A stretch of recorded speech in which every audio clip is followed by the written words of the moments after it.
फार औपचारिकता न करता सरळ बोलायला सुरुवात करतो. कार्यक्रमाच्या अध्यक्षांनी एक वाक्य बोललं आणि त्या वाक्यामुळे मला माझी जाणीव झाली. हे फार छान असतं बघा. सुद्धा काही त्या म्हणाले की आपण आतुरतेने वाट पाहतो, आतुरतेने वाट पाहतो, ज्यांचं बोलणं ऐकायला आपण फार वाट पाहत आहोत असे बोलणार आहेत, त्यामुळे मी कमी बोलतोय.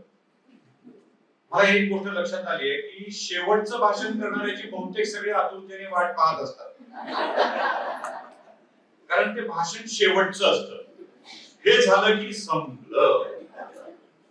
बोल बाबा, काय बोलायचंय ते बोल. एकदा तू सगळ्यात काय जो बदला घ्यायचा आहे, आलोच आहोत आम्ही, तर तुला जो काही आमचा बदला घेऊन टाकायचा आहे तो घेऊन टाक. अजून एक चालाकी करतात बघा लोक, फार चालाक असतात लोक, तुम्ही नाही. ते म्हणतात की अमृताची वाटी तुमच्या समोर येणार आहे म्हणून मी ताकाची वाटी दूर करतो. कोण्या लेखानं अमृताची चव चाखली आहे? अमृत असतं कसं, दिसतं कसं, चवीला कसं लागतं कोणाला माहित आहे? सगळ्याला छान ताकाची सवय माहित असते. त्यामुळे माहित नसलेल्या पदार्थाची चव सांगून भाषण माझंच उत्तम आहे असं तो पहिला माणूस सांगत असतो. पुन्हा ठोक अमृत आंबट लागत असेल तर काय घ्या, कडू असेल तर काय घ्या. त्यामुळे ही चालाकी अशी शेवटी भाषण करणाऱ्या माणसांच्या विषयात होत असते. शेवटी भाषण करण्याचे काही फायदे असतात, काही तोटे असतात. फायदा हा असतो की लोक आता लवकर संपेल म्हणून ऐकतात. तोटा हा असतो की काही माणसं निघून जातात. जसे आपले 40 साहेब निघून गेले, त्यांचं ऐकवलं आणि माझं ऐकायचं वेळेला गेले निघून. हे कवीसारखं झालं. कवींनी कविता ऐकवावी आणि कविता संपली की निघून जावं, बाकीच्यांनी पुढच्यांनी काय बोलायचं ते बोलावं, अशी स्थिती झाली. त्यांनी अजून एक सांगितलं बोलता बोलता. ते म्हणाले की व्यस्त कार्यक्रमातून येऊन सहकार्य केलं, त्यांचे आभार मानतो असं ते म्हणाले. काही सहकार्य वगैरे केलेलं नाहीये. हे बघा, जी चांगली माणसं चांगलं काम करत असतात त्या चांगल्या कामात योगदान देणं हा संघ संस्कार आहे. त्याला येणं हा मोठेपणाचा, अभिमानाचा भाग नाहीये, तो कर्तव्याचा भाग आहे आणि ते कर्तव्य पार पाडलंच पाहिजे. एकदा नव्हे 10दा यावं लागलं तरी पार पाडलं पाहिजे. उलट वाईट याचं वाटतंय की उशिरा आलो, थोडस आधी आलो असतो तर अजून काही बरंच कळलं असतं, अजून काही बरंच कळवता आलं असतं. कारण आमचं कामच कळवून घेणे आणि कळवणे एवढंच आहे. कळला का नारद आपण म्हणतो ना, तो नारद कळला का नाहीये बरं का, लक्षात ठेवा. तो कळीचा नारद आहे, कळला का नाहीये, कळीचा आहे. कोणती कळ लागली की दार उघडतं हे नारदाला कळलेलं आहे. त्यामुळे तो एक काम नारदाचं आहे. आणि नारद आद्य पत्रकार होते. इकडची खबर तिकडे पोहोचवणे, तिकडची खबर इकडे पोहोचवणे, इकडे सगळं खुशाल सांगणे, कुणाच तरी काडी लावणे. त्यामुळं ते कळीचं काम करण्याची जबाबदारी पार पाडता आली असती जरा लवकर आलो असतो तर. पण चला, उशीर सुद्धा काही चूक नाही असं म्हणतात. आपल्याला बऱ्याच काही गोष्टी एकत्रितपणे करता येतील, या सगळ्या कामात योगदान देता येऊ शकेल. बऱ्याच जणांना असं वाटतं, म्हणजे हा व्हिडिओ पुन्हा माझ्या भाषणाचा नाल्याजवळ पडणार आहे म्हणून तुम्ही इथे उपस्थित असलेल्यांना सुद्धा आणि जे ऐकणार आहेत त्यांना सुद्धा मला सांगायचं, बऱ्याच जणांना असं वाटत असतं की आदिवासी लोकांच्यासाठी काम करणं म्हणजे खूप मोठं काम आहे. बऱ्याच जणांना असं वाटत असतं की समाजातल्या त्या उपेक्षित घटकांना प्रवाहात आणण्यासाठी, समाजवादी वाक्य पल्लेदार असतात त्या लांबच कसं, उपेक्षित घटकांना प्रवाहात आणण्यासाठी केलेलं सत्कर्म कार्य हे आपलं किती अवाढव्य आणि मोठं कार्य आहे, हे जगाला सावरण्याचं कार्य आहे वगैरे वगैरे असली लांबलचक वाक्य बोलून आपल्या कामाला मोठेपणा मिळवणारे सुद्धा खूप असतात. ही जी मंडळी इथे काम करतायत ना, ते मोठेपणा मिळवत काम करत नाही, ते लक्षात घ्या. मी यासाठी सांगतोय, टाळ्या आत्ता नाही वाजवायच्या, टाळ्या आत्ता नाही, टाळ्या पुन्हा. हे त्या परंपरेचं पालन करतायत आणि परंपरा कोणती आणि का ते कळलं पाहिजे. का पहिल्यांदा सांगतो, भारतीय संविधानाच्या मध्ये लहान मुलांना मरण्यासाठी एक प्रतिज्ञा आपण तयार केली. प्रतिज्ञा कोणती? भारत माझा देश आहे, सारे भारतीय माझे बांधव आहेत, त्यातली एक ओळ आहे. ती ओळ सलग 10 वर्ष आपण प्रत्येकाने म्हटलेली आहे, फक्त लक्षात ठेवत नाही आणि अंमलात आणत नाही, एवढा फरक आहे. ओळ कोणती आहे? विविधतेने नटलेल्या परंपरेचा मला अभिमान असून त्या परंपरेचा पायी होण्याची पात्रता माझ्या अंगी यावी म्हणून मी सदैव प्रयत्न करीन. 10 वर्षाची प्रतिज्ञा म्हटली आहे. ती प्रतिज्ञा आपण आयुष्यात किती वेळेला पाळतो? कोणत्या विविधतेने नटलेल्या परंपरा? का उगाच अभिमान बाळगायचा? नुसता बाळगून उपयोग आहे? प्रत्यक्षात आपण काही करतोय याचा अंदाज येतो आपल्याला? मी सांगतो आता कोणत्या विविधतेने नटलेल्या परंपरा, आणि मग ते जे मुलं मिळवतायत तो त्यांच्या आपल्याकडूनचा अधिकार आहे, तुमच्या लक्षात येईल. तुम्ही करताय ते उपकार नाही आहे, ते लक्षात येईल. काय? या देशातले रामचंद्र प्रभू रामराय वनवासाला निघतात तेव्हा त्यांना नौका पार करून देणारा केवट, त्यांच्या राहण्याची व्यवस्था करणारा निषादराज गुहा, मेरे राम आएंगे हा दुर्दम्य विश्वास ठेवून पंपा सरोवराच्या बाजूला असलेल्या आश्रमात, ते सुद्धा मातंग ऋषीच्या आश्रमात वाट पाहणारी शबरी, या सगळ्यांच्या कल्याणाचा, आपलेपणाचा सामावून घेण्याचा विचार करून अयोध्येपासून रामचंद्र निघाले होते. एवढंच नाही, पुढे वनवासी जनातल्या रामचंद्रांनी एक जवळ केलेल्या माणसांच्या मध्ये सुग्रीवाचं नाव घ्यावं लागेल, हनुमंताचं नाव घ्यावं लागेल, वनवासातल्या वन्य जीवांची यादी काढावी लागेल, आणि या सगळ्यांचा आशीर्वाद, उद्धार, समरस होत होत होत धनुष्यकोडीच्या समुद्र किनाऱ्यावर रामचंद्र जातात आणि तिथून लंकेत प्रवेश करून सीतेला घेऊन येतात.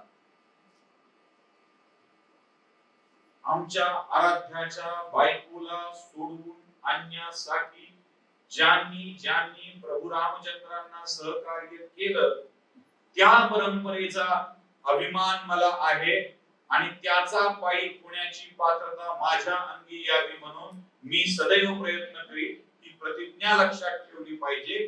त्या लोकांच्या उद्धाराचा मार्ग नव्हे, त्या लोकांना आपल्या बरोबरीत आणण्याचा मार्ग आपण घेतला पाहिजे, आणि त्यासाठीचं योगदान हे कोणावरती उपकार नाही, ती रामाची पूजा आहे.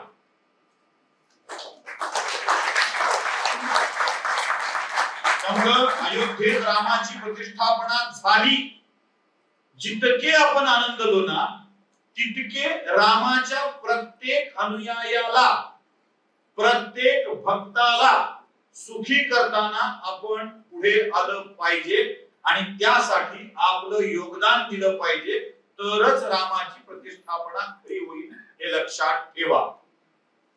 अन्यथा ती प्रतिष्ठापना अर्धवट होईल. योग्य काय चांगलं वर्ष झालं नुकतंच तिथीनुसार, हे लक्षात ठेवायचं आहे की ती परंपरा आमच्याकडे आहे. आमच्या कोणत्याही दैवताचा विचार करा, कोणत्याही दैवताचा, त्या प्रत्येकाच्या मध्ये समाजातल्या प्रत्येक घटकाला जवळ करणारा देव अवतार पुरुष राहिलेला आहे. अशा वेळी त्या अवतार पुरुषाची खरी पूजा, त्याच्यावरची खरी भक्ती, श्रद्धा ही या लोकांच्या आपलेपणातच सामावलेली आहे. एक साधं उदाहरण मी तुम्हाला विचारतो. समजा तुम्ही, तुमच्यापैकी आई आहे, कोणी बाबा आहे, त्यांना मी आता इथे वागडं बोललो, आपलं भांडण झालंय, आपलं कडाक्याचं भांडण झालंय असं गृहीत. म्हणजे कोणीतरी मला म्हटलं की चांगला चहा मिळणार होता, चांगला चिवडा मिळणार होता, काय कुलकर्णी थोडं उशिरा बोलला असता तर काय फरक पडला असता. आपलं कडाक्याचं भांडण झालं. मी तुम्हाला चिवडा खायला येता का, चहा प्यायला येता का असं बोललो, तुम्हाला प्रचंड राग आला आणि तुम्ही रागा तिथून निघून गेला. आता आपल्याला तोंड बघायची इच्छा नाहीये अशा स्थितीतून तुम्ही निघून गेला. खाली गेलोय, खाली डोंगराच्या पायथ्याशी तुमचा मुलगा, तुमची मुलगी, तुमच्या घरातलं कोणी अपत्य अडचणीत आहे आणि नेमका तिथे मी पोहोचून त्याला मदत केली आहे. उदाहरण म्हणून सांगता, तुम्ही मला बघितल्यावर इथला राग लक्षात ठेवाल की तुमच्या पोराला केलेली मदत विसराल. लक्षात ठेवा. का भांडलोय प्रत्यक्ष तुमच्या सोबत आणि पोराला मदत केली आहे, पण तुमची माझ्याविषयीची भावना बदलून जाईल. का? कारण माणसाचं आपल्या अपत्यावर जास्त प्रेम असतं. मी आता तुमचं इथं खूप कौतुक केलं आणि खाली जाऊन तुमच्या पोराला बदा मारलं. काय नालायक माणूस निघाला, वाटत नव्हतं असं असेल म्हणून. एवढा चांगला बोलला व आणि ते माझ्या पोरासोबत भांडण. माझ्याविषयी तुम्ही वाईट विचार करा. आपल्या अपत्यावर आपलं जास्त प्रेम असतं. प्रसंगी तुमच्याशी भांडलो आणि मुलाशी चांगलं वागलो तर मी चांगला होतो. तुमच्याशी चांगलं वागलो, मुलाला मारलं तर मी वाईट ठरतो. एवढं साधं गणित माझ्या रामरायाशी लावून बघा. त्याच्या लेकराला मी चांगलं म्हटलं की त्याच्याशी कितीही भांडा, तो तुम्हाला चांगलं म्हणेल. त्याच्या लेकराशी मी वाईट वागलो, त्याच्याशी कितीही चांगलं वागा, ₹1,00,000 अभिषेक करा, तो स्वीकारणार नाही. काय फालतू माणूस आहे हो, माझ्या लेकराला उगाच मारलं म्हणे. देव असो, मानव असो की कोणी असो, लेकरावर प्रेम करणाऱ्यावर जो तेवढंच प्रेम करत असेल, तुमची आमची वृत्ती रामचंद्रांच्या मध्ये सुद्धा असणं स्वाभाविक आहे. मग रामचंद्रांच्या लेकरावरती प्रेम करायचं नाही असं का? जे आम्हाला मिळालंय, जे आम्ही प्राप्त केलंय, ते आम्हाला त्यांना द्यावं लागेल. हा कर्तव्याचा भाग आहे. लक्षात ठेवा, कर्तव्याचा भाग. आणि ते कर्तव्य पार पाडत असताना समोर जे रिझल्ट दिसत आहेत ना, ते खूप महत्वाचे, खूप महत्वाचे. इथे अथर्वशीर्ष म्हणताना या पोरांना बघितलं आणि इतका मनातून आनंद झाला म्हणून सांगू. अहो, या पोरांच्या मनात अथर्वशीर्षाचे पाठ येणं, ती श्रद्धा निर्माण होणं, गणेशाविषयीची श्रद्धा निर्माण होणं आणि ते म्हणायला लागणं, हे किती या धर्माला किती पुढे नेणार आहे याचा विचार करू शकताय. अशा सगळ्या पाड्यांच्या वरती जेव्हा अथर्वशीर्षाचे पाठ व्हायला लागतील, संध्याकाळच्या वेळी रामरक्षा म्हणली जाऊ लागेल आणि या डोंगर माथ्यामध्ये जेव्हा हेच आवाज संध्याकाळच्या आणि सकाळच्या वेळी आसमंतात दिसू लागतील, माथेरानच्या डोंगरावर चालत चालत निघाल्या निरव शांततेत संध्याकाळच्या वेळी कोणताही स्पीकर न वाजवता आजूबाजूच्या पाड्यावरून रामरक्षेचे आवाज जेव्हा वरपर्यंत पोहोचू लागतील ना, त्या माथेरानच्या डोंगरावरती, तेव्हा समजा की काम फळाला आलंय. कारण त्या रामाचं कौतुक करणं आमच्या कर्तव्याचा भाग आहे. ते ती मुलं करतायत, जो त्यांचा अधिकार आहे. कोणीतरी आम्हाला म्हणजे उगाच शंकराचार्य घेऊन मुक्काम नाही करत.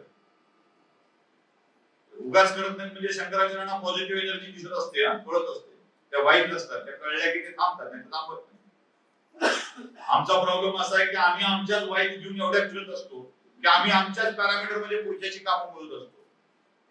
द्यायचं काहीच नाही, चर्चा इतकी करायची, एवढ्या लांब आश्रम असतो का?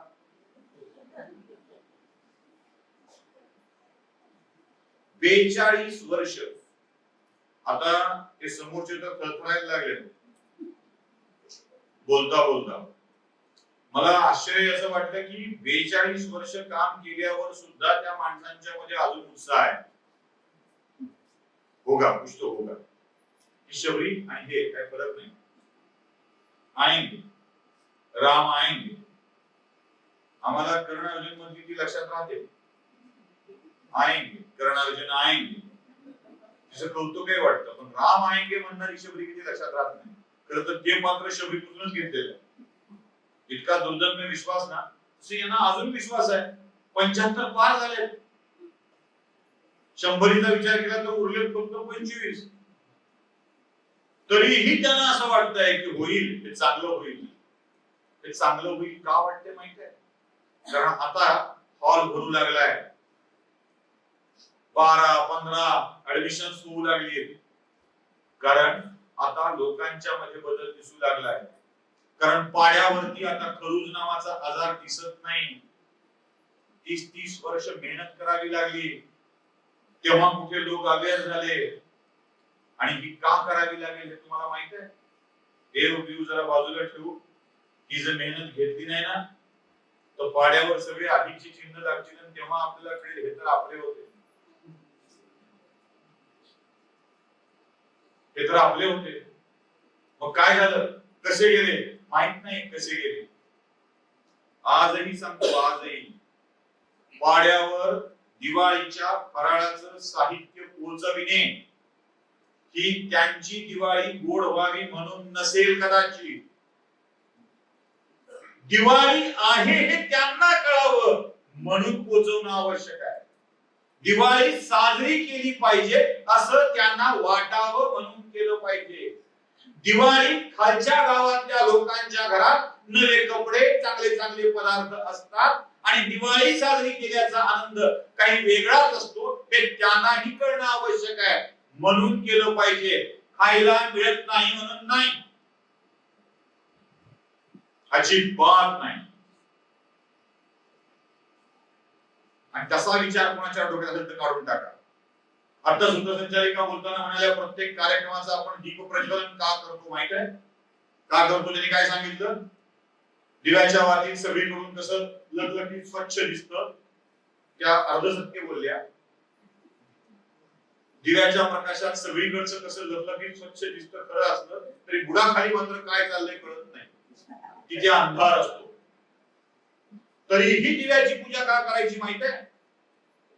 दिवा कसाही धरा, दिवा कसाही धरा तो उभाच असतो. त्याची वात, त्याचा प्रकाश. मेणबत्ती अशी पकडून बघा, आग कुठे जाते? वर. दिवा आडवा ठेवून बघा, उभा ठेवून बघा, कसाही ठेवून बघा, काडी पेटवून अशी पकडा किंवा अशी पकडा, वात कुठे जाते?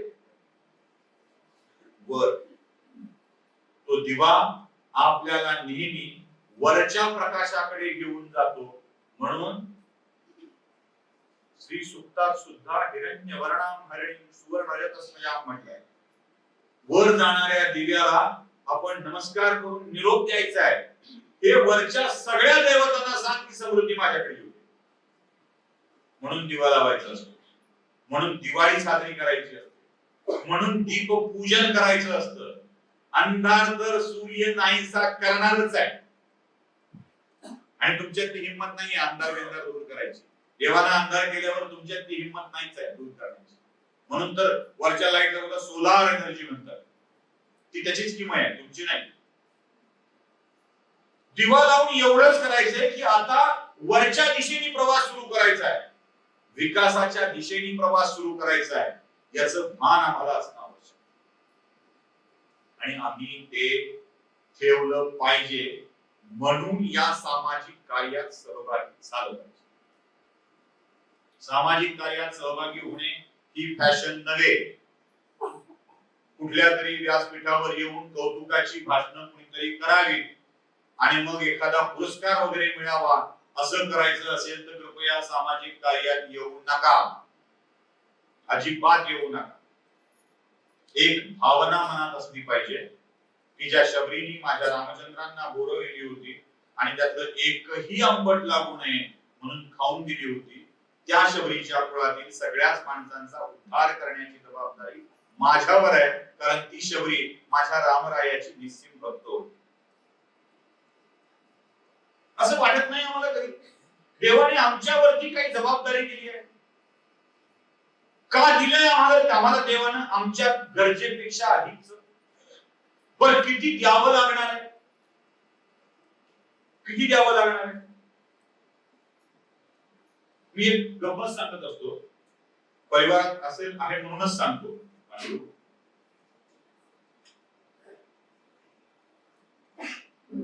आपण सांगतो की संघ स्वयंसेवकांची संख्या कोटीच्या घरात आहे,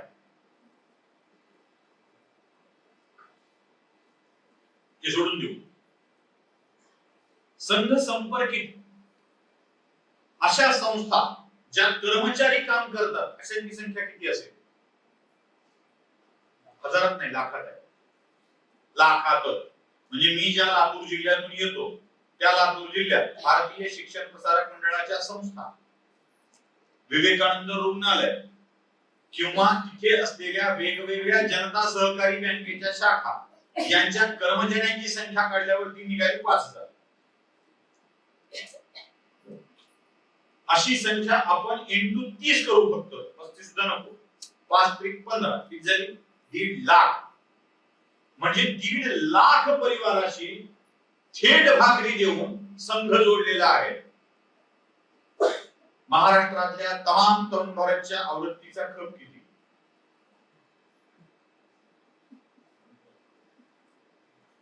विवेकचे वर्गणीदार किती? मी सामान्य स्वयंसेवकाचा हिशोब करत नाही. विवेकचे वर्गणीदार किती? आपल्या एखाद्या योजनेत सहभागी होणारी लोक किती? आमची अडचण कुठे येते माहिती आहे? घेणाऱ्याने हेच झाले, घेणाऱ्याने हेच झाले, घेता घेता घेणाऱ्याने घेणाऱ्यांचे हातच झाले. हा शब्द जो तुम्ही वापरला ना, तो शब्दशः आपण वापरतो, अर्थानं नाही. हात घेतो आणि द्यायचं विसरून जातो. ज्यांना ज्यांना लाभ मिळाला आहे त्यांना अतिरिक्त लाभ का दिला आहे? तर तो त्यातला एक भाग काढून आंबट बोर रामाच्या वाट्याला जाऊ नये म्हणून ज्या शबरीने मोठी बोर दिली होती त्या शबरीच्या वाट्याला काहीतरी जावं. निषादराज गुहा त्याच्या कुळाच्या वाट्याला काहीतरी जावं, कारण त्यानं माझ्या रामावरती प्रेम केलं होतं हे आमच्या लक्षातच येत. आम्ही त्याला आमच्या अहंकाराचा भाग समजला. अहंकाराचा भाग. मित्र, साधं सांगतो, साधं. मी अशा कार्यक्रमात काय येतो माहिती आहे? म्हणजे कधी कधी तर 100 माणसं ऐकायला असतात तरी जात, 50 माणसं असतात तरी जातो, खूप लांब असेल तरी जातो. माझा हा मोबाईल आहे, याची बॅटरी आता उतरू लागली, थोड्या वेळात उतरेल. 1 तासाभरात जर नाही चार्ज लावला तर उतरून जाईल. माझा संपर्क बंद होऊन जाईल, माझं बघणं बंद होऊन जाईल, माझं बोलणं बंद होऊन जाईल, सगळं बंद होऊन जाईल. मग मी काय केलं पाहिजे? सॉकेट बघितलं पाहिजे, चार्जर सॉकेट मध्ये घातलं पाहिजे, ऑन केलं पाहिजे, मोबाईलला लावलं पाहिजे, चालू होईल, चार्जिंग होईल.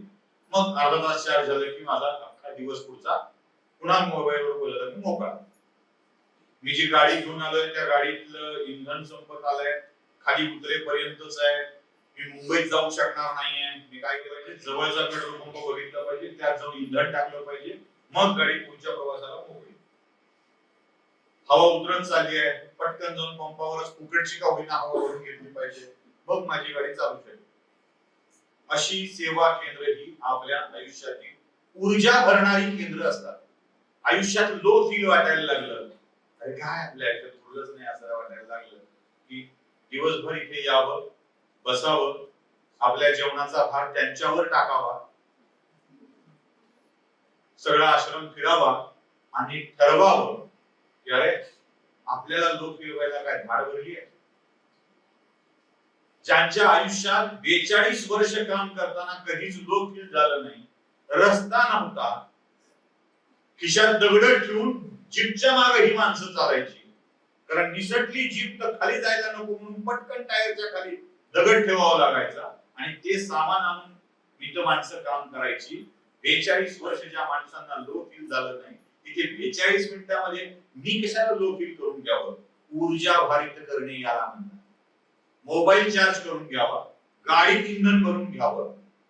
तसं आयुष्यातही कधी कधी इंधन भरून घ्यायचं असतं आणि ते इंधन भरून घेण्यासाठी इथं यावं. अर्थात जेवणाचा भार त्यांच्यावर टाकावा, पण पेट्रोलचा, डिझेलचा अथवा गाडी चार्ज केल्याचं मीटर डाऊन झालेलं असतं.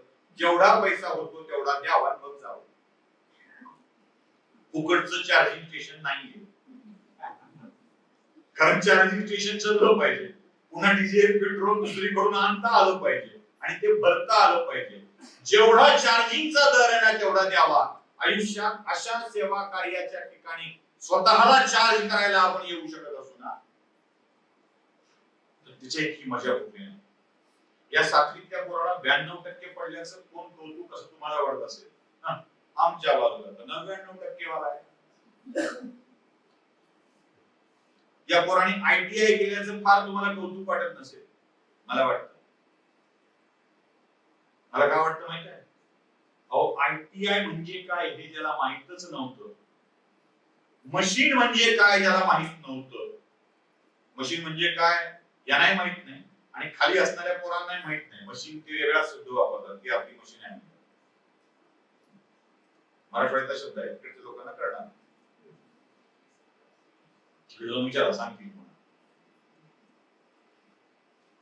ज्यांना ज्यांच्या आयुष्यात हेच ज्ञान नाही ना, त्यांना हे करायला मिळणं आणि तेवढं गुणवत्तापूर्ण करायला मिळणं यात लक्षण सुख आहे. जातायत ही माणसं, पुढे जातायत याचा आनंद आमच्या मनामध्ये आहे. आणि तो आनंद नुसता त्यांनी साजरा करून नाही जमणार आहे. त्यांना साजरा करायला लावण्यासाठी आपण सगळे असणं आवश्यक. मी तर असं म्हणेन की अशा पोरांच्या पाड्यावर जाऊन आपण गुणगौरवाचा कार्यक्रम ठेवला पाहिजे. शिकलं, 4 मार्क जास्त पडले की एवढं कौतुक होतं आणि लोक नोकऱ्या ऑफर करून जातात. ते ज्या दिवशी त्या पाड्यावरच्या पोरांना कळायला लागेल त्या दिवशी मायबाप पोरांना इकडे तिकडे नेण्याच्या ऐवजी शिकायला घालतील, एवढं लक्षात ठेवा. त्यामुळं या गुणगौरवाची, या कौतुकाची अपेक्षा तुमच्याकडून आहे आणि ते केलंच पाहिजे. मला वाटतं मुख्य कार्यक्रम तोच असला पाहिजे, कारण समोर काहीतरी उज्ज्वल आहे, उत्तम आहे, उन्नत आहे हे दिसायला लागेल, समजायला लागेल. त्या दिवशी भावना बदलत असते आणि ही भावना बदलण्यासाठीच काम करावं लागणार. संघामध्ये आणि समाजामध्ये एवढाच एक फरक आहे. समाज हा शब्द समाजवाद्यांसाठी वापरला. ते समतेची अपेक्षा करतात. समता म्हणजे काय? ही एक लेवल आहे, ही एक लेवल आहे. आता हे दोन्ही एका लेवलला आलेले आहेत. दोन आहेत पण समान पातळीवर आहे. संघ काय म्हणतो? दोन बिन काही मान्य नाही, यांची लेवल नाही त्यांची लेवल नाही, ते दोन्ही एकत्र आहेत, समरस आहे. मिसळून टाकणे, एकमेकात मिळून जाणे. आता दोन स्वतंत्र ठेवून पातळ्या दाखवणं योग्य आहे की समरस करणे योग्य आहे, तुम्ही ठरवायचं. आणि ही समाजात समरस करण्याची प्रक्रिया आहे. कोणीतरी वेडा डॉक्टर, वेडाच उठतो, या लोकांचं आरोग्य तपासायला येतो, दुसऱ्या 2-4 जणांना वेड करतो, नादाला लावतो, या लोकांच्या मध्ये रममान होतो आणि परिणाम काय होतो? 40 वर्ष काम केल्यावर या पंचक्रोशीत मिशनऱ्यांची हालचाल दिसत नाही. 40 वर्ष काम केल्यानंतर इथपर्यंतचा रस्ता पूर्ण होतो. 40 वर्ष काम केल्यानंतर त्या वस्तीत आपल्यासाठी कोणीतरी विचार करतंय ही भावना निर्माण होते. काय चाललंय ते बघायला फॅशन म्हणून नाही, वीकेंडचा आराम म्हणून नाही, तर खरंच काय चाललंय बघूया म्हणून आपले पैसे खर्चून माणसं येतात. तुम्ही सगळे आपले पैसे खर्चून आलेले आहात. आपले पैसे खर्चून माणसं येतात, हे याचा दृश्य परिणाम आहे. आणि आता डोंबिवली, पनवेल, ठाणे, कल्याण अथवा एखाद दुसरा मुंबईतून असं न होता महाराष्ट्रातून हा प्रकल्प बघायला माणसं यावी, यासाठी ही संस्था समृद्ध करणे ही आपलीच जबाबदारी आहे. एकदा देऊन नाही भागत. तिरुपतीच्या हुंडीत एकदा पैसे टाकून मोकळे होतो का आपण? बरं, तिरुपतीच्या हुंडीत पैसे का टाकतो आपण? त्यानं म्हणे कुठल्या तरी कुटाण्यात कुबेराचं कर्ज घेतलं होतं, ते फेडायला आपले पैसे. खरंय, देवानं तिरुपतीने बालाजीने घेतलेलं कर्ज फेडण्याची जबाबदारी श्रद्धावान व्हावी आपल्या खांद्यावरती घेतो आहे, तर उपाशी राहिलेल्या रामाला बोर देणाऱ्या शबरीचं किती कर्ज रामावर असेल, आणि ते फेडण्यासाठी रामाने काय आपली पायली समोर ठेवलेली नाहीये, तर त्या पायल्या या रूपात आहे. यावं लागेल प्रत्येक वेळेला, या पायलीत भरभरून दान टाकावं लागेल, आणि ते दान रामाला पाहून घ्यावं लागेल. याची व्यवस्था आम्हाला बघावी लागणार. सर्वे सुखिनः सन्तु सर्वे सन्तु निरामया, उगाच नाही म्हणतात.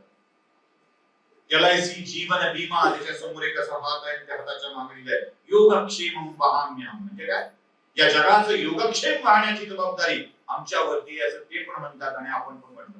हा दिवा लागलेला आहे, हा दिवा विझणार नाही याची काळजी आम्हाला घ्यावी लागेल, कारण हा दिवाच वर घेऊन जाणार, त्याची ज्योत अशी वर आहे, तीच यांच्या आयुष्यात प्रकाश आणणार आहे. म्हणून यांच्या आयुष्यात प्रकाश आणणारा दिवा विझवण्यापासून वाचवण्याची जबाबदारी या दोन हातावरती आहे, तुमच्या, माझ्या, आपल्या सगळ्यांच्या. असे नुसते हात जरी जळणाऱ्या दिव्याभोवती धरले तरी त्या तेल टाकणाऱ्याला आनंद मिळतो. चला, आपलं तेल वाया नाही जात आहे, दिवा जळणार आहे, दिवा जळणार आहे, प्रकाश पसरवणार आहे, कारण हा दिवा विझण्यापासून वाचवणारी अनेक लोक आहेत, याची जाणीव तेल टाकणाऱ्यांना, दिवा लावणाऱ्यांना होत राहते.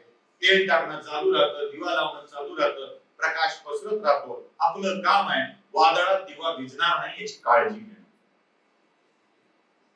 आणि ती काळजी आपण घेतलीच पाहिजे. अनिवार्य आहे, अनिवार्य आहे. मी या समाजासाठी काहीतरी देणं लागतो, मी केलं पाहिजे, आणि किमान त्यावेळी तरी केलं पाहिजे जेव्हा हे दृश्य स्वरूपामध्ये आपल्या सगळ्यांच्या समोर दिसतंय.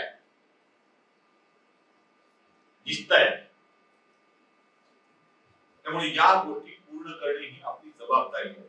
इथे माऊलींचा फोटो आहे.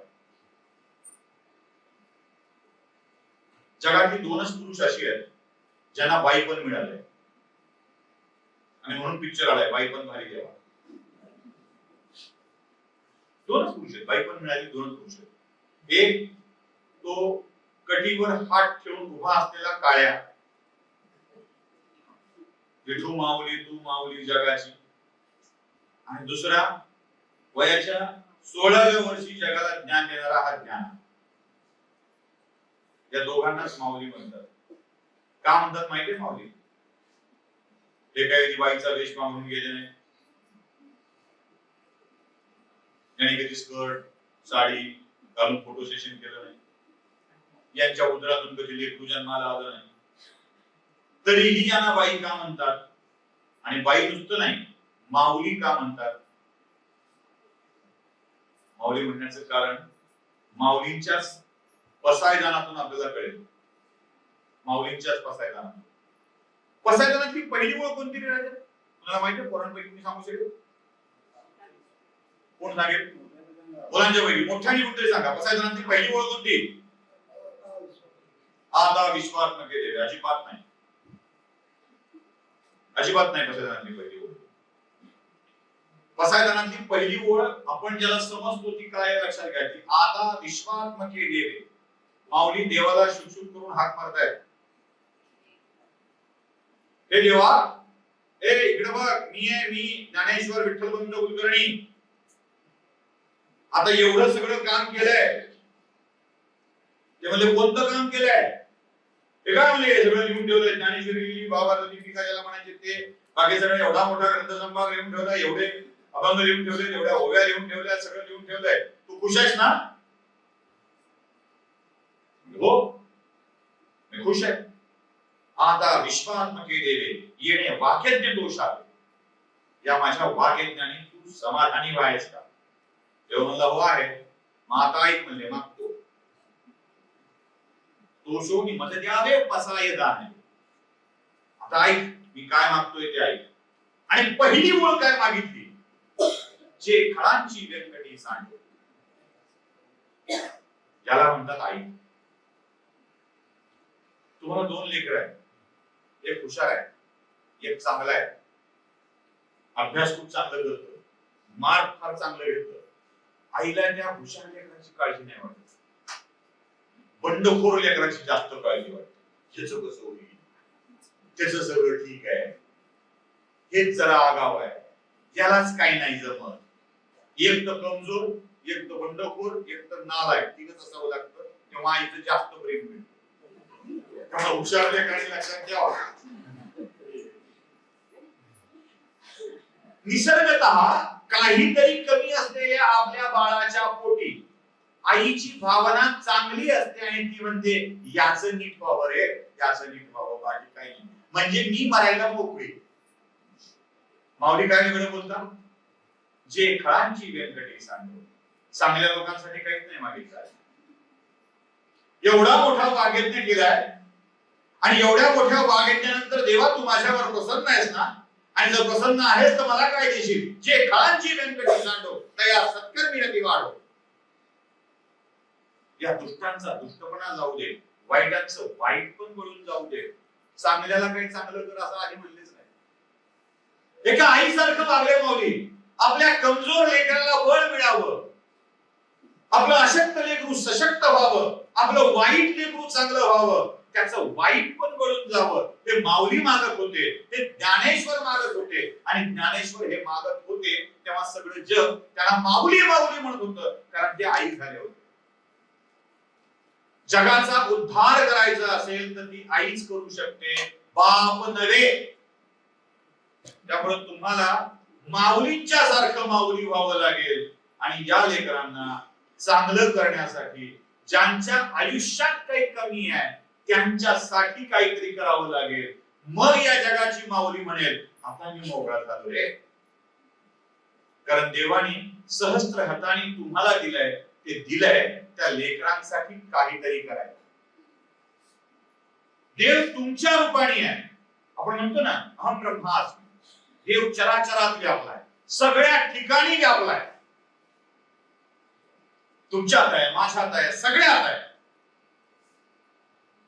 प्रल्हादाला विचारलं होतं कुठे आहे तुझा देव, या भिंतीत हो, या पाण्यात हो, या खांबात हो, मारू कल्ला पडेल का बाहेर, मारला, मारली, आला बाहेर,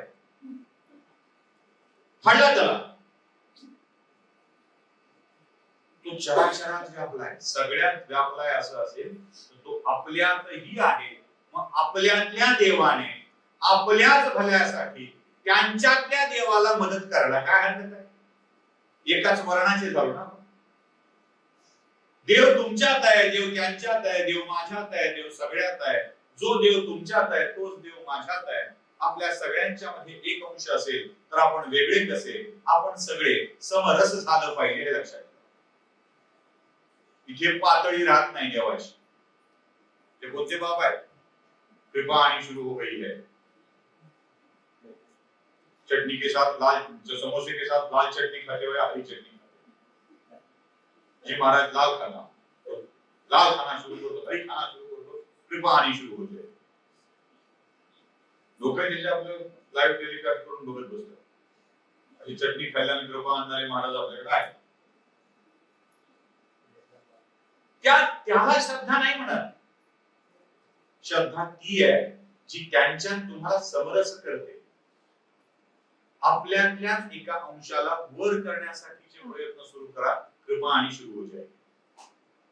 कृपा आणि शुरू होनी चाहिए.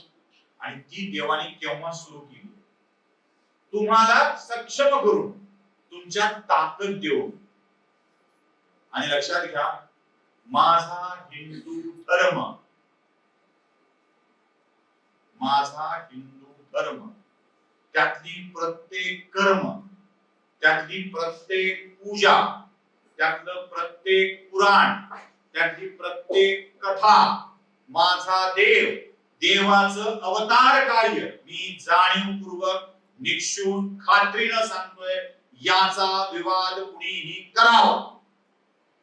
तो धर्म नावाची व्याख्या जो आमचा देव सांगतो, तो धर्म हिंदू धर्म, सनातन हिंदू धर्म असलं काहीही नाही. तो आहे राष्ट्र धर्म. या राष्ट्राला मोठं समजणारा, हे राष्ट्र सर्वप्रथम आहे हे सांगणारा तो धर्म आहे. आणि त्यावेळेला ज्या वेळेला सांगितला जात होता तेव्हा माझं राष्ट्र खूप मोठं होतं. पुढे काही त्याचं रक्ताने छोटं केलं सोडून द्या, पुराव्यासाठी सांगायचं, खोटं बोलायचं नाही, पुराव्यासाठी सांगितलं होतं. कारण खोटं बोलणं चूक असतं. आपण पूजा करतो, जशी माऊलींनी वाघेने केलं तसं आपण पण पूजा करत असतो. 500 रुपयाचा अभिषेक, 1000 रुपयाचा अभिषेक, रुद्र, लघुरुद्र, महादेवाचा मुलगा असेल तर महिम्न, विष्णू सहस्त्रनाम, श्री सुक्त, असे वेगवेगळे अभिषेक पूजा पाठ आपण करत असतो. सत्यनारायण करतो. आजकाल लोकांना सत्यनारायणासोबत सत्यंबा नावाचा एक शोध लागलाय, ते पण करतात. मग काही शैव वैष्णवाची नावं टाळून, वैष्णव शैवाची नावं टाळून पूजा वगैरे करत असतात. ही सगळी पूजा झाली की देवाची आरती होते ना. मग छान छान देवाला वेगवेगळी विशेषण लावत आपण आरत्या म्हणत असतो. मग महालक्ष्मीची पूजा असेल तर जय जय नदीपती प्रियता नाहीये, भवानी महालक्ष्मी माय नदीपती प्रियता नाहीये, असं काय काय काय काय काय म्हणजे सागराची प्रियता नाही, असं आपण छान छान छान छान म्हणत आपण म्हणत असतो. मग त्या आरतीनं देव प्रसन्न झाला असं वाटतं. पॉज कुठे घ्यावा कळत नाही लोकांना. कधी वार्ता विघ्नाची म्हणते, मला कळत नाही वार्ता विघ्नाची कशी आणतो देव, कुठे काय लावावं कुठे थांबावं हे त्याला कळत नाही. ते फळीवर वंदनाला नेऊन बसवतात, संकष्टी पावावे म्हणतात, उचलतो. बाकी वाट पाहे सजना म्हणणारी लोक ऐकली. रामदास कड्यावरून पुन्हा कल्याणाला उडी मार म्हणणार नाही, वाट पाहे सजना म्हणल्यावर. कल्याणात छाटी म्हणणार नाही, मीच मला सोडून देतो म्हणतील पुन्हा आले तर. आता नकोच, कल्याण नको, छाटी नको, कारण यांचा सजना जर वाट पाहत असेल फळीवर वंदनाला बसवून, म्हणजे आधी वंदना फळीवर बसवायची, पुन्हा सांगायचं सजना वाट पाहतोय. फार अवघड काम असतो हे. ही सगळी आरती आपण का म्हणतो? की आरती म्हणण्याचं कारण आहे देवाची अधिक स्तुती करणं, देवाचं अधिक कौतुक करणं.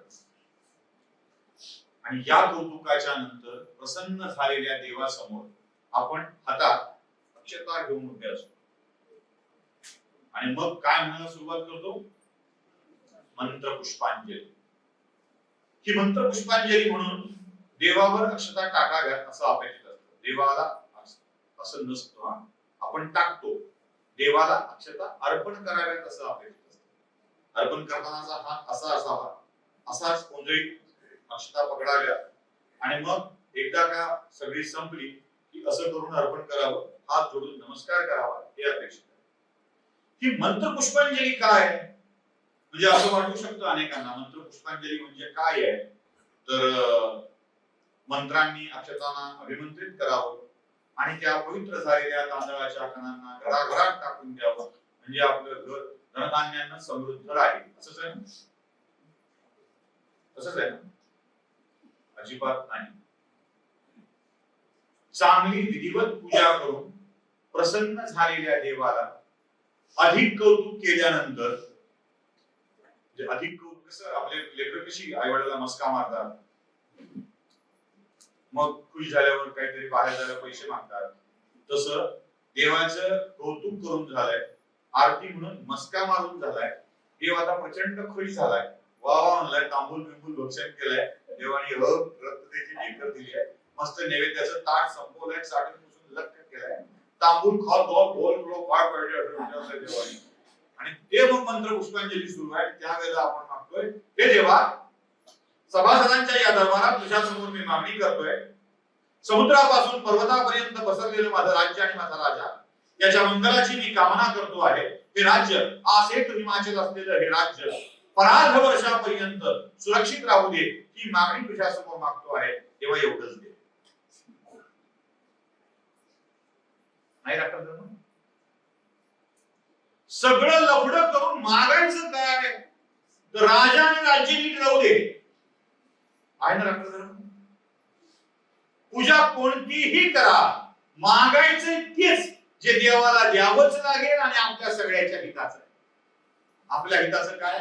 माझं राष्ट्र, माझा राजा, माझं राज्य, याच्या मंगलाची कामना करणं.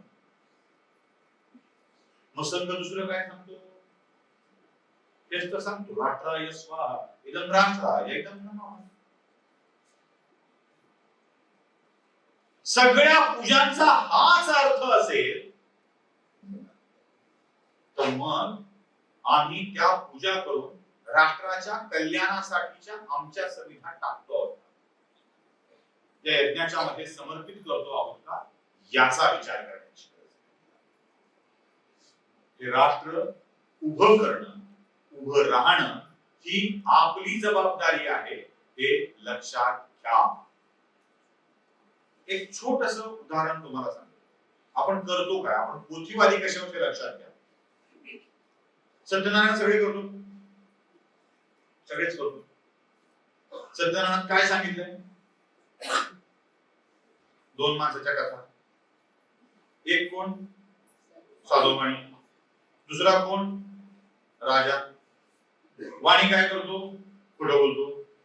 त्याचं जहाज बुडून जातं, प्रसाद घेत नाही, पुन्हा जहाज बुडून जातं. राजा काय करतो? खोटं बोलतो, त्याच्या राज्याचं वाटोळं होतं.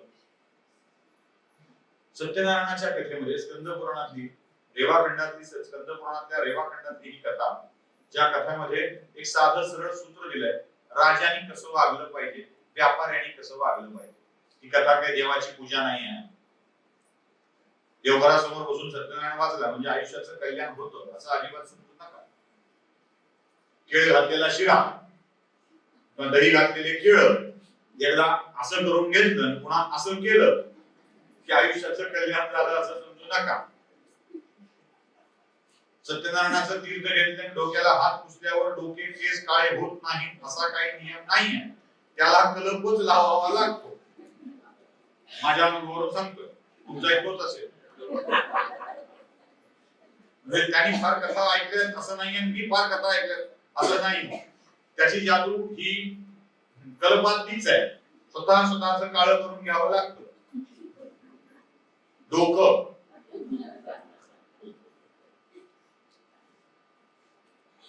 त्यानंतर ही कथा काय आहे?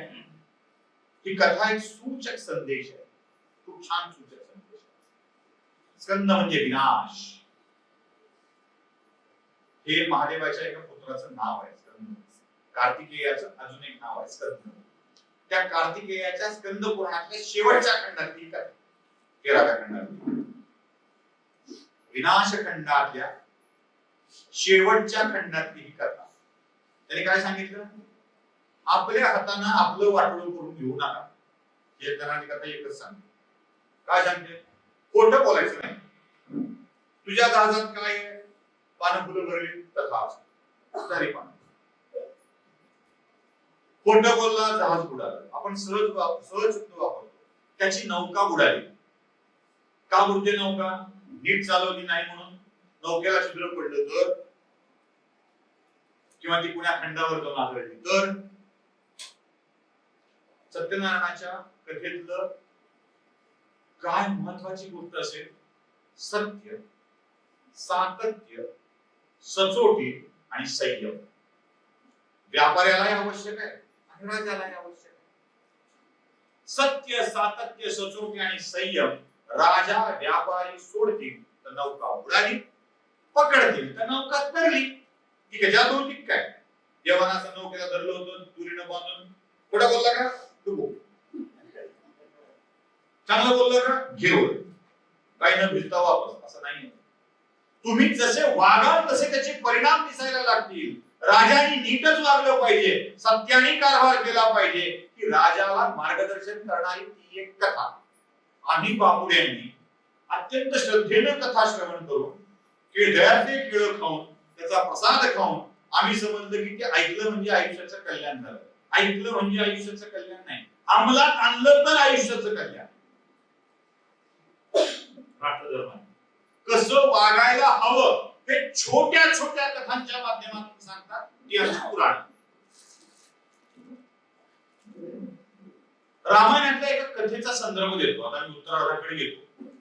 चहा पिऊन न दिल्यामुळे बऱ्याच जणांची डोळे आता अशी झाली की वर यायला जरा कठीण व्हायला.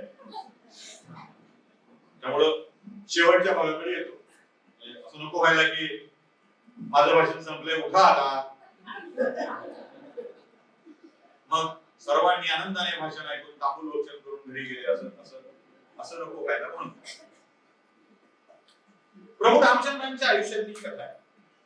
घटना शेवटची आहे. घटना काय आहे? काळाला असं वाटलं की आता रामचंद्रांनी आपलं अवतार कार्य संपवावं आणि परत आपल्या क्षीरसागरातील विरामात जाऊन त्या मूळ रूपामध्ये समाविष्ट होऊन जावं असं काळाला वाटलं. आणि हा निरोप रामचंद्रापर्यंत पोहोचवावा म्हणून काळ गेला. खरं तर का वाटलं मला कळलं नाही. म्हणजे रामचंद्र कशात अडकले होते, कशात, हा प्रश्नच होता. बायको निघून गेली होती, आधीच तिथं अडकायचं काम नव्हतं. लेकरं सक्षम झालेले होते, वाल्मिकीने चांगलं प्रशिक्षण दिलेलं होतं, त्यांनाही बाप चांगला मिळाला होता, राज्य काय करायचं असतं हे कळालं होतं, आणि हे किती सशक्त आहे ते रामालाही कळालं होतं. त्याच यज्ञाच्या वेळेला घोडा अडवला तेव्हा. खरं तर अडकून पडावं असं रामचंद्रांचं काही उरलेलं नव्हतं, पण तरीही रामचंद्र अयोध्येत अडकून पडले होते. काळाने येऊन सांगितलं, देवा आता सगळं निघा, तुम्हाला मी सांगू नाही निघा म्हणून, कारण तुम्हीच मरते मानवांसाठी नियम घालून ठेवले, झालेलं जायचं असतं, तुम्ही का थांबले उगाच? पण तुम्ही थांबला ते थांबला, ते बाकी सगळे थांबले म्हणजे घडत नसताना. अहो साधा मंत्री दौऱ्यावर निघाला तर PI, DYSP, SP, आगीचा बंब तर न्यावेच लागले. एक अँब्युलन्स, डॉक्टर, त्याचे तहसीलदार, कलेक्टर, हे सगळं मागे असतं. तापाच्या ताफा मागे असतो अख्खा प्रोटोकॉल. मुख्यमंत्री निघाल्यावर तर विचारच नाही, पंतप्रधान आल्यावर तर विचारच करू नका काय काय असतं ते. अहो विश्वाचा पंतप्रधान दौऱ्यावर निघाल्यावर कोण कोण येतील? तो विश्वाचा पंतप्रधान आहे, त्याच्या नावावर सगळं चाललंय. तो जेव्हा पृथ्वीच्या दौऱ्यावर निघेल तेव्हा सगळे घेऊन येईल ना. मग तो नाग येईल, शेष नाग येईल, शंख येईल, चक्र येईल, गदा येईल, पद्म येईल, आपल्या अस्त्रा शस्त्रासह तो येईल ना. असिस्टंट येतील, कलेक्टर येतील, त्याच्यासोबतचे विभागीय आयुक्त येतील, आगीचा बंब येईल, दवाखाना येईल, सगळे डॉक्टर बिक्टर धर्मांतरी सगळे येतील. आणि सगळे आले तेव्हा तिथलं काम धड पडल्यामध्ये तुम्ही कुठे दौऱ्यावर येतो? मुख्यमंत्री एक दिवस गावात येऊन गेलं तर बरं वाटतं, 15-15 दिवस राहिलं तर नागपूरच्या गल्लीत जाऊन विचारा, देवा भाऊ 8 दिवस राहिल्यावर त्यांची अवस्था काय होते. ठाणेवाल्यांना जाऊन विचारा ना, मिठाईच्या दुकानवाल्यांना शिव्या घालतात रस्त्यात. सगळ्यात प्रॉब्लेम ते मला तिकडे प्रॉब्लेम, इकडे प्रॉब्लेम, तुम्ही कुठे येऊन बसले मला इकडं. चला हे त्याला सांगायचं होतं, पण सगळ्यासमोर कसं सांगा? सगळ्यासमोर सांगावं आणि बाकीच्यांना कळलं आपल्याला मरायचंय तर हल्ला कळलं माझ्यांना, बाकी काही कळलं न कळलं, लोकांना मरायचंय कधी हे नाही कळलं पाहिजे. उगाच आवाज दिलं होतं, पण माहिती आहे बरं का मरायचंय कधी ते. एक ना एक दिवस मरायचंय याच्यावर माणसं जगत असतात. असं कुठे प्रवचनाला न्या, काही आयुष्यात एक ना एक दिवस मरायचं कशाला उगेच. मग मी असंच सांगताना सांगतो, एक ना एक दिवस मरायचंय कशाला उगेच. आणि असा विचार करतो, आता वाजले 6:30, भाषण जर उशिरा झालं असतं तर माझं भाषण 7 ला सुरू झालं असतं, संपायला वाजले असते 8 आणि गाडी झाला असता अपघात आणि मी गेलो म्हणजे त्यापेक्षा भाषण अलीकडे वळा, शांतपणा लोकांना सांगायचं. हे मरण करू नये म्हणून काळानं सांगितलं, जेव्हा तुमच्याशी मला काही गोपनीय बोलायचं आहे, आता बरेच जण घेऊन जावे लागतील, विनंती एवढीच आहे की आपण बोलताना मध्ये कुणी आलं नाही पाहिजे. मध्ये कुणी आलं नाही पाहिजे. कोणी आलं की मी बोलणं थांब, मी निघून जाईल. मला शब्द द्या म्हणजे कुणी नाही आलं पाहिजे. देवाने सांगितलं ओके दिला शब्द, प्रॉमिस, गॉड प्रॉमिस, ते तर गॉड प्रॉमिस, गॉडनं दिलेलं. तेव्हा मग एक अट एक आहे की जो कोणी मध्ये येईल त्याला मृत्यूदंड द्यावा. ओके, त्याने केली सुरुवात, होता चावरा काळ, त्याला सुरुवात करायची होती माणसं खायला, न्यायचे कसे? काहीतरी निमित्त लागेल ना. आणि त्याला माहित होतं कुठला मणी काढला की सगळी माळ विस्कटते. लक्षात ठेवलं पाहिजे. पेपर मस्त असतं. कुठला गाठ सुटली, कुठला मणी बाजूला निघाला की अख्खी माळ विस्कटते हे लक्षात आलं पाहिजे. चालाक असतात काय काय लोक, राजकारणी त्या चतुर असतात, त्या आपल्याला नाही कळत. ते काळाला कळलं कुठला मणी अगोदर काढला पाहिजे. ते म्हणजे ओके, मग जबाबदारी कोणावर? म्हणजे लक्ष्मणावर. त्यासारखं भारी म्हणून दुसरा कोण बोलतोय? मणी कुठला काढायचा आहे? लक्ष्मणावर. Okay done. कसं म्हणजे लक्ष्मणाला बाहेर? लक्ष्मणाला थांबला तिथे. आता कोणाची माय वेळी आत जायची? हे बाहेर असल्यावर त्या आधीच कुरकुरणारा घोडा मारू का मारू का मारू का म्हणत बसलेला. नको रे बाबा गप्प बस, नको रे बाबा गप्प बस म्हणावं लागायचं. हा थांबलेला. नेमका आहे दुर्वास. आता घोड्याला सुद्धा लगाम घालू शकणारा चांगला कसलेला आला घोडेस्वार की घोड्याची कुरकुर थांबते. की अर्ध काय आलं घोडे दुर्वास आले. ते म्हणला मुलीवरी आहे बसता का? ते म्हणले मी बसायचं त्याच्या आपल्या आयुष्यात पुन्हा घरी बसलो नाही म्हणले जाऊ सांग त्याला आम्हाला म्हणले मी आलो मला भेटायचं. ते म्हणलं 10 मिनिटं बसा मी लगेच जाऊन सांगतो. मी आलो तोपर्यंत चहा घ्या पाणी घ्या काहीतरी सरबत करू का? हे आणले सरबत आणले पेला असं टाक रे हे कर रे ते कर रे सुरू कर. ते म्हणले सरबत नको, चहा नको, पाणी नको, कॉफी नको, साखरेचे नको, बिना साखरेचे नको, काय नको. आपल्याला फक्त राम पाहिजे. आपल्याला फक्त रामाशी बोलायचं. गरज आहे याची. आपल्याला गरज आहे फक्त रामाची. रामाची भेट घ्यायची म्हणजे बाकी काय नाही. बाकी नको सांगू. ते म्हणलं नाही ना बसा थोड्या वेळ एका सोबत बोलते. मी जाऊन सांगतो तुम्ही आलात म्हणून सांगतो. ते म्हणले हो तुला एक क्षणाचा वेळ आहे. तू माझा निरोप रामाला देणार नसशील तर मी अयोध्या भस्मसात करून टाकेन. आता का बोल हे म्हणला गेलं खड्ड्यात. काय करील राम करून करून मारून टाकेल आपल्याला. चला आत प्रवेश केला आणि जसंच लक्ष्मणाला काळानं बघितलं तसं रामाकडे काळानं रागराग बघितलं सांगितलं याला मृत्युदंड देऊन टाका. आणि काळ अंतर्धान पावला. रामानं लक्ष्मणाकडे बघितलं आणि विचारलं लक्ष्मणाने असं का केलंस? तुला कल्पना होती? तुला माहितही होतं की मी तुला मृत्युदंड देणार आहे तरीही तू स्वतःहून चालत चालत मृत्यूच्या मुखात आमच्या दोघांच्या गप्पामध्ये व्यत्यय करायला का आलास? तेव्हा लक्ष्मणानं सांगितलं देवा बंधुवर्य हो आता मेलं तर मी फक्त एकटा मरेन. त्या दुर्वासाचा निरोप घेऊन आत आलो नसतो तर दुर्वासाने अख्खी अयोध्या भस्मसात करून टाकेन असा शाप दिला होता. एक लक्ष्मण मेल्यानं काही फरक पडत नाही. माझी अयोध्या जगली पाहिजे म्हणून माझा मृत्यू समोर असतानाही मी आत आलो. ते फक्त अयोध्येसाठी. फक्त अयोध्येसाठी.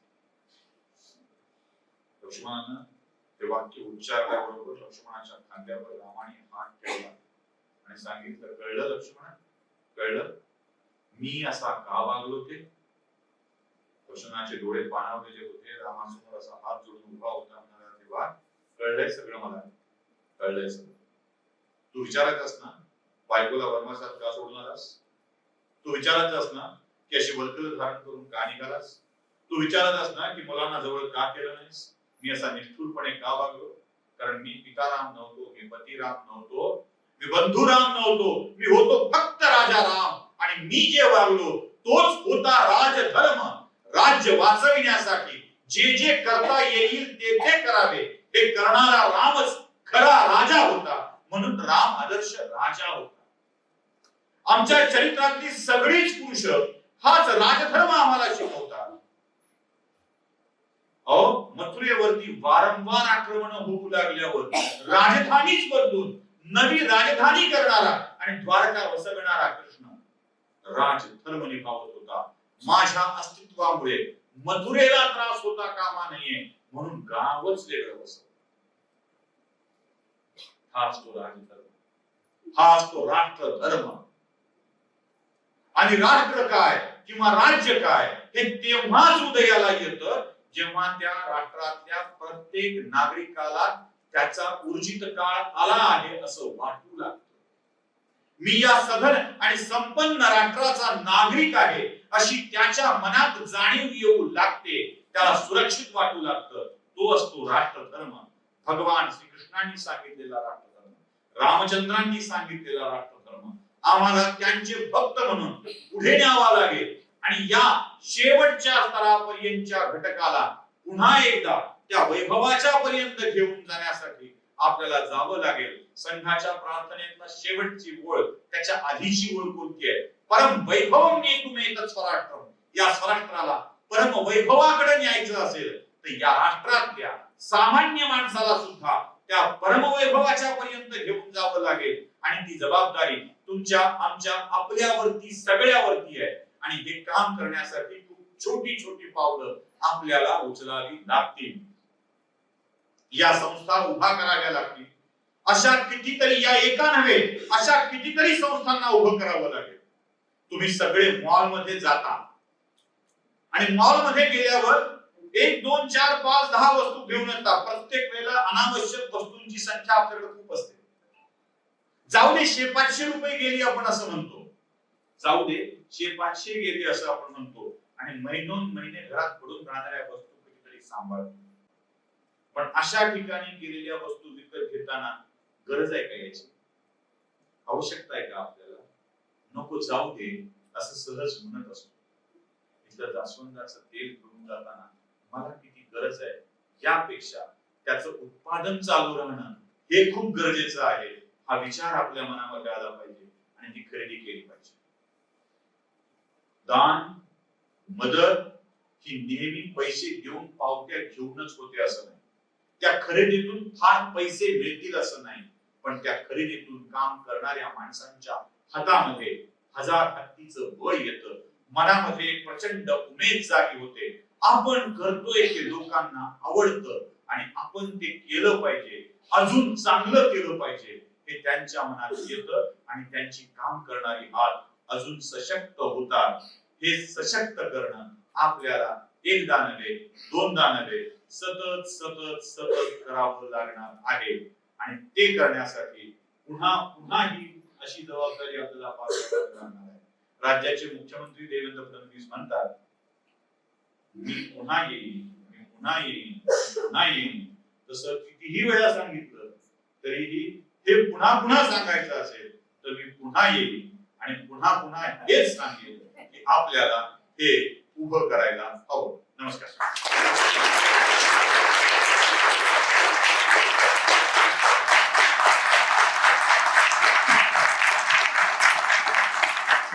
सर, आम्हालाही तुम्हाला पुन्हा पुन्हा ऐकायला आणि म्हणूनच इथे बोलवायला खूप आवडेल.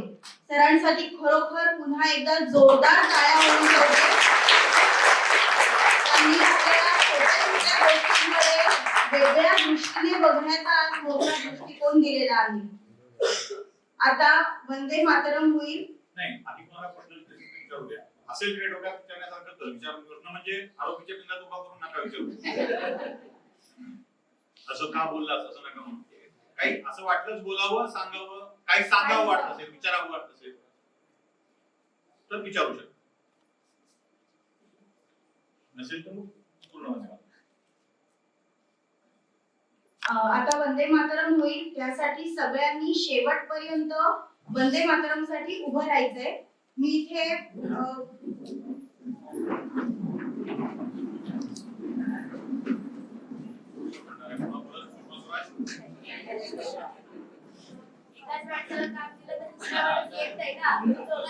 शरदचंद्र नाही जाता येत हे वंदे मातरम म्हणण्यासाठी.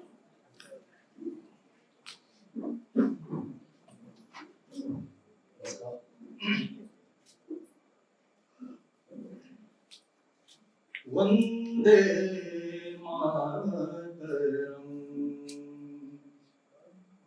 वंदे मातरम. सुजलां सुफलां मलयज शीतलां सस्य श्यामलां मातरम. वंदे मातरम.